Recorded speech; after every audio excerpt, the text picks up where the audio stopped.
Hello and welcome back to the Monster Hunter Generations demo, where today we're going to be using the other two styles of Funlance, which I am doing much better than I expected with. So let's get to it with aerial.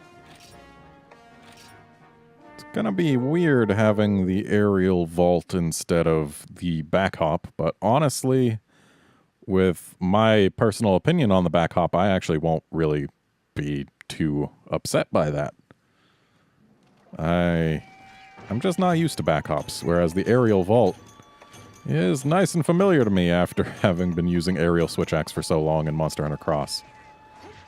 So of course we can do an aerial vault with our weapon sheathed. Ooh, it's different when the weapon's unsheathed. So there's no actual roll to it. It might actually have fewer invulnerability frames with that being the case, because using it like this, you actually get some invulnerability at the start of your jump and at the start of the roll at the end. So, with there being no roll at the end, there is only going to be one invulnerability period with the weapon unsheathed. But we'll just have to see how this goes. Should have tested out what moves I have and don't have. Poke, poke, poke. Okay, we once again lose the slam. But maybe. Yep, we've still got it.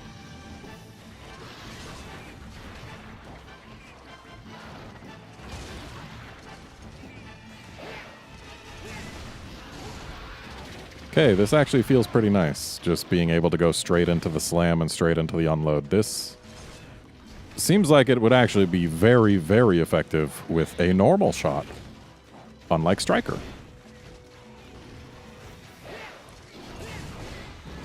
Of course, you want to actually hit with that.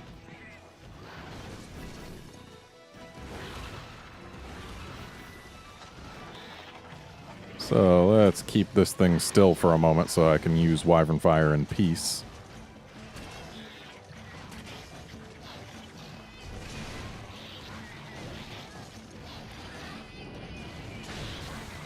There we go, and it looks like I have indeed locked myself in red, which is good. Red is where we want to be.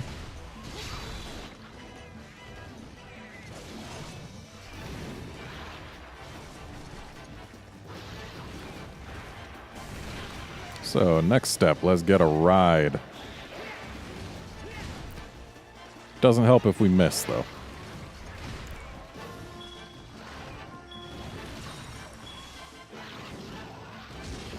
Problem is, Funlance is still pretty slow. And there's actually deceptively short reach on the aerial slam. But we got our ride.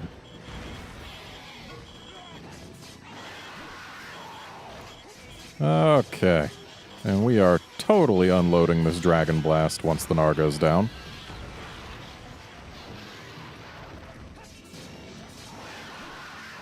Okay, we're actually losing that ride. It happens sometimes.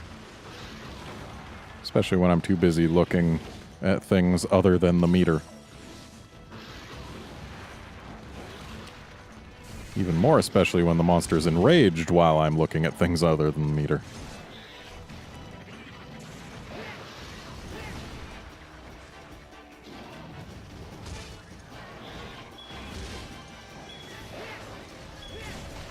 Pow. Get over here, Narga. Dang it. Was kind of hoping I'd be just out of range there. But it's okay.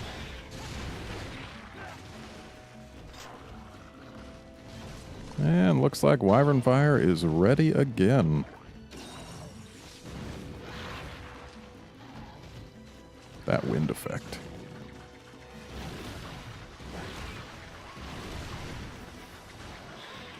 Let's jump off this tail.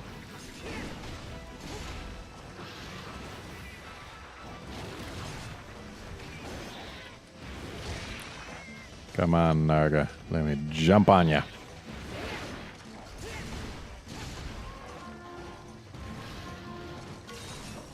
I have no idea how much damage the full unload even does with this weapon, but it feels nice to use, which is why I'm using it every time. Plus, unlike a bowgun, I don't actually have to watch my total ammo, just my current ammo. And if this thing is going to get a meal, which that gargoyle over there is in position for, well, then I was going to unload a Dragon Blast on it, but it looks like I've accidentally gone over with my heat, and going over locks it to the minimum for a little while. That is less than stellar.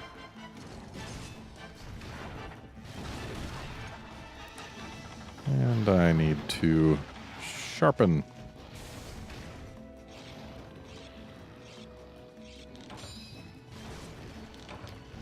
Shame, that would have been a really good opportunity right there for Dragon Blast, but this might work. Yep, that worked handily. And it looks like we're also locked out of Wyvern Fire during this. Yep.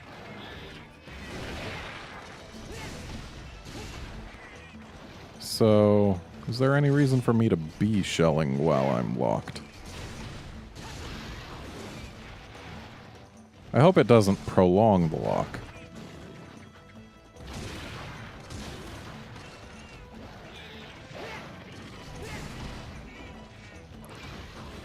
So, aerial style does have one drawback in that it's very stamina hungry. And on a weapon where you're going to want to be blocking things as well, because it's, you know, not terribly mobile, you are going to run out of stamina quite easily. Bring dash juice.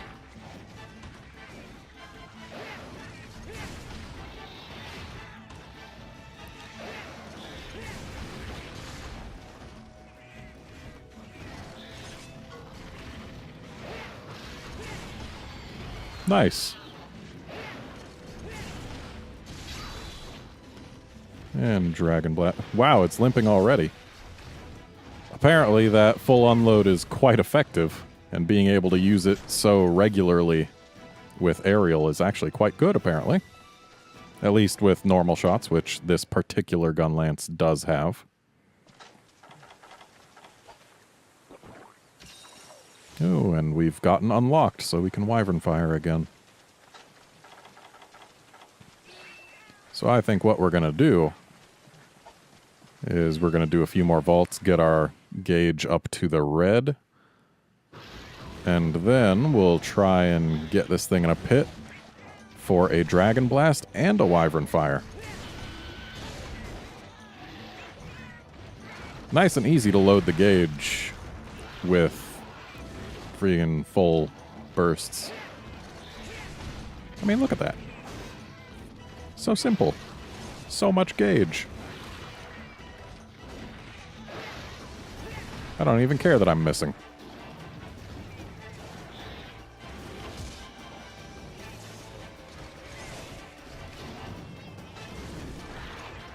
Alright, you. Get mad.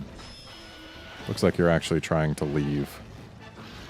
I'll wait and see if it leaves first. Don't want to waste my pit. Yeah, it's leaving. Okay. I'll just get it mad again where it lands.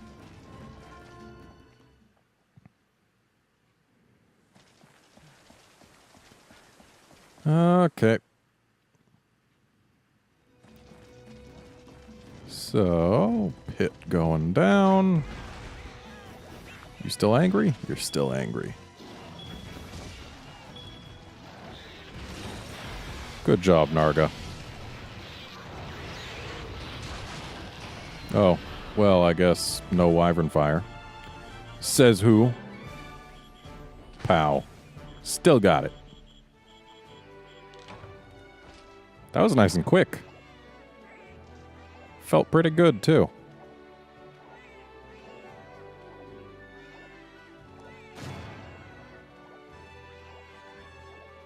So, yeah. I imagine aerial style excels with normal shots because of the boost to the full burst. But it's probably still going to be decent with the other types. Of course, I can't claim to know for sure. I'm no Gunlance expert.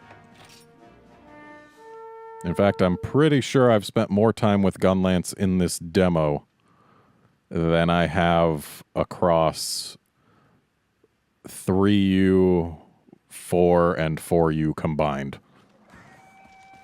Which is kind of sad.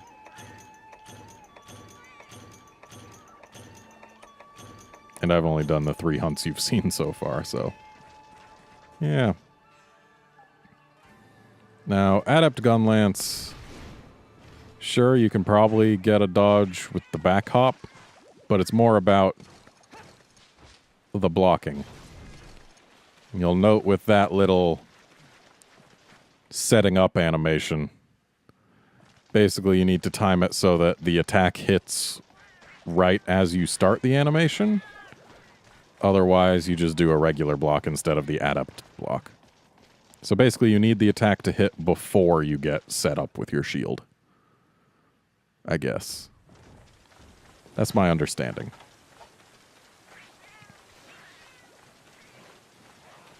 Hey, Narga. Okay, so we've still got that. Which makes me wonder what we're going to gain. Ow.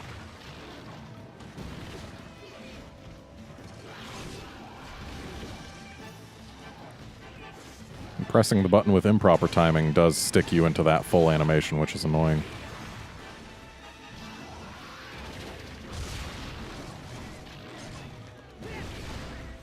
So it looks like we do a reload and then a slam?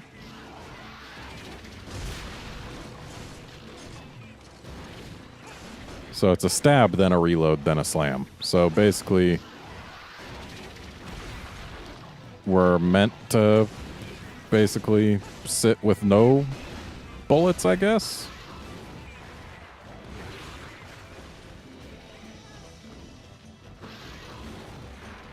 This is going to require testing.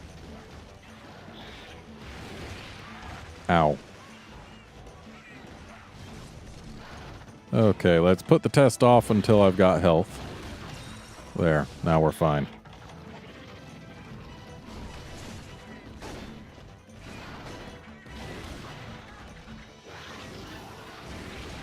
Okay, that was too far away.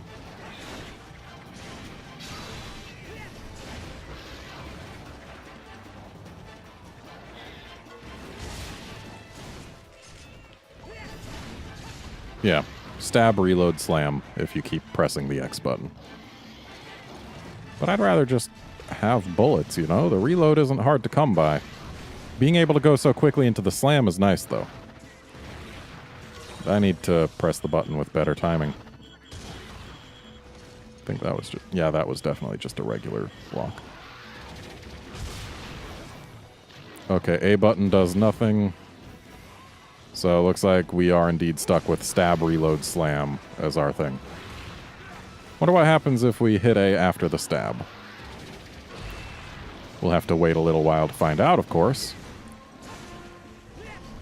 And I should probably keep some bullets to test that.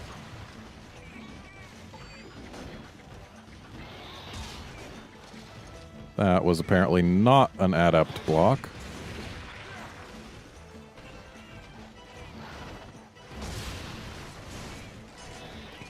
Okay, looks like just the reload is part of the first X stab. So yeah, basically they want you to walk around with no bullets. Which, I mean, I can do. But I'd rather just, like, go straight into the slam if possible. Maybe I can do that with, like, X and A. That was just a regular block. Seems really picky about what constitutes an adept block and a regular block.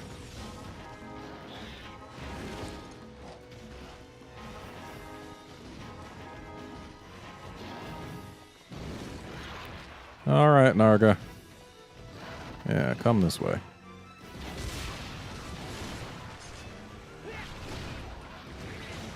Okay.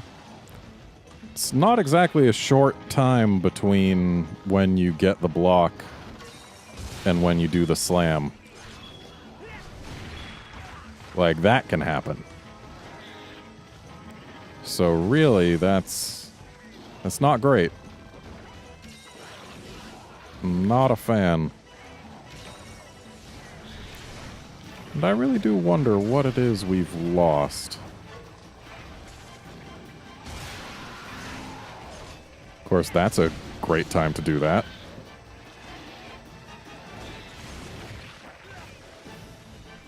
Like, did we lose the shield advance? Nope. Still got that. And we are getting our clock cleaned. But Narga left. Oh, would you look at those vases of vitality? So useful. Look how useful they're being. What with there being 2 of them. Yeah. I have no idea what we lose. Other than the ability to just do a regular block instantly.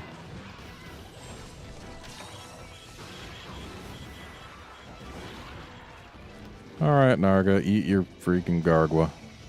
And I'll just give you some of this. So unlike Wyvern Fire, you can't actually angle that before you let it loose. Whereas Wyvern Fire, you can do this. And we're locked at orange, which isn't terrible.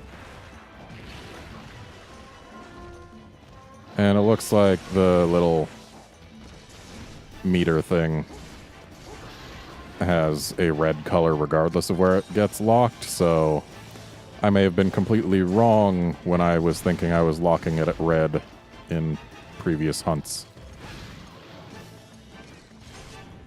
But whatever.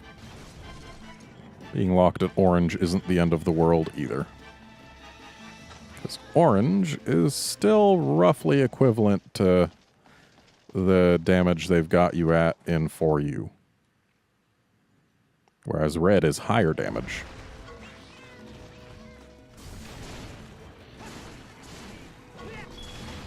Pow.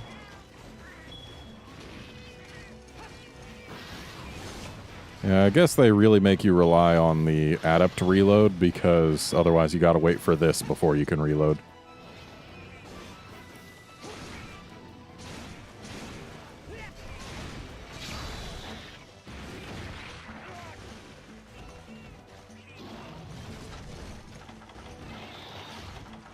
Yeah, I'm not a huge fan of adept Gunlance. It just doesn't really feel good to me.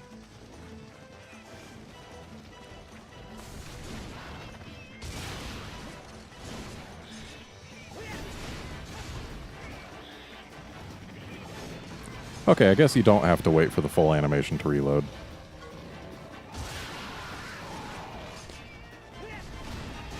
Thanks for getting close there, Narga. You are a real pal. Ow. I don't know why I did that dodge when I could have just adept rolled through. After all, my weapon was sheathed. Though I guess the adept roll as Gunlance is really only good for creating distance.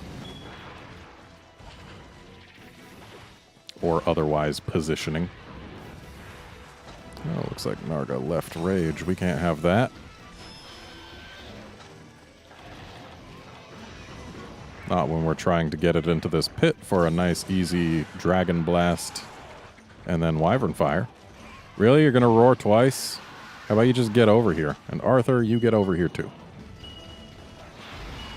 Okay, Dragon Blast.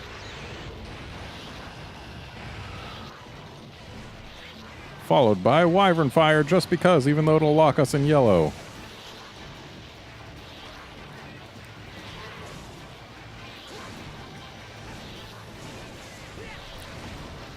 Dang it.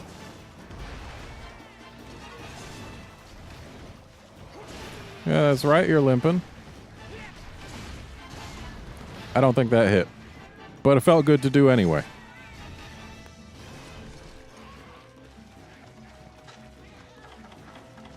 And really, isn't that all that matters?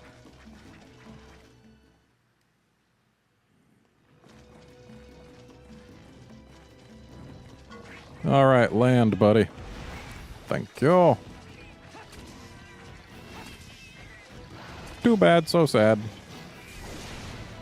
Poke, poke, slam, pow.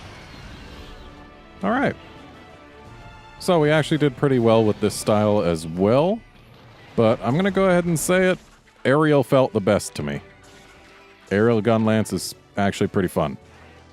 Because the full burst feels good. And being able to do it so quickly every time feels great.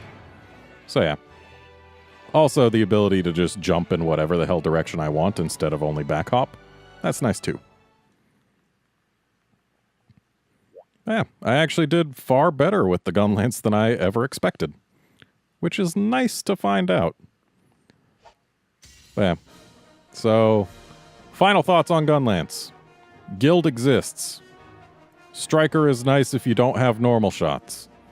Aerial is actually pretty darn fun, especially if you have normal shots. And Adept is also a thing that is real. But I wouldn't choose it over Aerial. So, yeah.